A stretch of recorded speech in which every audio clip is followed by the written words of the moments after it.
अस्सलाम वालेकुम दोस्तों, मैं हूं यासिर महमूद और आप देख रहे हैं उर्दू किंग।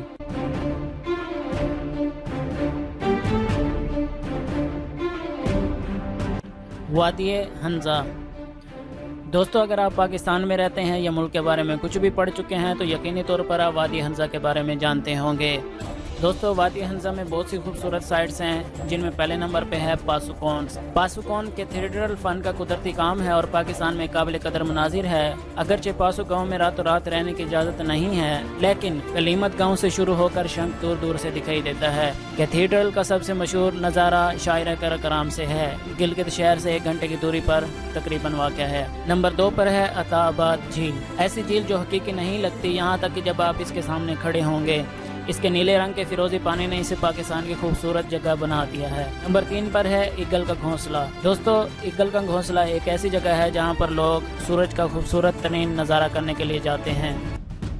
कलाश वैली। कलाश वैली जो बोरी ट्रम्बर और बैरिक पर मुश्तमिल है। कलाश लोगों के घर हैं जो पाकिस्तान में एक मजहबी और नस्ली अक़लियत हैं, जिनके अपने अकायद, सकाफत और ज़बान है। वो जिस वादी में रहते हैं वो यकीनन पाकिस्तान की सबसे खूबसूरत जगह है, ना सिर्फ अपनी फितरी शान शौकत के लिए बल्कि खुद कलाश की खूबसूरती के लिए भी। चतराल शहर से सिर्फ 2.5 घंटे की दूरी की वजह से इन दिनों इसमें से एक वादी में जाना आसान है। अगर आप रंबर जाने का फैसला करते हैं तो वादी में सारे रास्ते पर सफर करने के लिए 1 दिन लगाएं। रंबर की आखिरी बस्ती शखिंदे एक साबका नूरिस्तानी गांव है, जिसके बशिंदे चंद सौ साल कबल सरहद पार से हिजरत करके पाकिस्तान आए थे। Hingol national park. Hingol national park तकनीकी तौर पर पाकिस्तान में है, लेकिन ये लग रहा है किसी मरीख सियारे की तरह। इस पार्क में 6000 मुरब्बा किलोमीटर से ज्यादा का फासला है और इसमें नाकाबिले यकीन हद तक मुनफरिद चट्टानों की तश्कील, वसी वादी, जानवरों की मुतादिद किस्में और यहाँ तक कि कीचड़ का आतिशफिशा है। इसके अलावा नेशनल पार्क का एक हिस्सा साहिल को गले लगाता है और इसके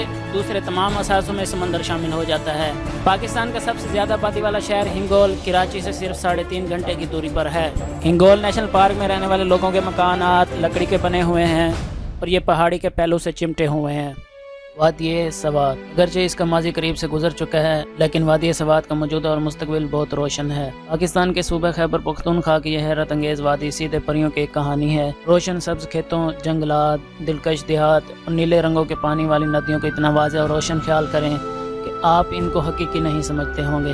वादी सवात में 3 मकामात ऐसे हैं जो छूट नहीं सकते। नंबर 1 पर है बाउन गाँव। बाउन जिसे ग्रीन टॉप भी कहा जाता है, कलाम शहर से एक मुख्तसर ड्राइव पर वाक़या है। नंबर 2 पर है एंडल और स्पिंडर लेक। ये अल्बाइन झीलें कलाम से 2 घंटे दूर वाक़या हैं। इन दोनों में से आप जिसमें भी जाने का इंतखाब करते हैं, दोनों का शुमार बिल्कुल पाकिस्तान के खूबसूरत तरीन मकामात में होता है। नंबर 3 पर है उशू जंगल। ये अच्छी तरह से महफूज होता जंगल देवदार के दरख्तों से भरा हुआ है और खो जाने के लिए एक बेहतरीन जगह है। जंगल में जाने वाली सड़क दरियाए कलाम के किनारे मुतादिद देहात तक जारी रहती है। दोस्तों, अगर आपने अभी तक हमारे चैनल को सब्सक्राइब नहीं किया तो अभी सब्सक्राइब करें और बेल आइकन पर प्रेस करके हमारी नई आने वाली वीडियो का नोटिफिकेशन हासिल करें।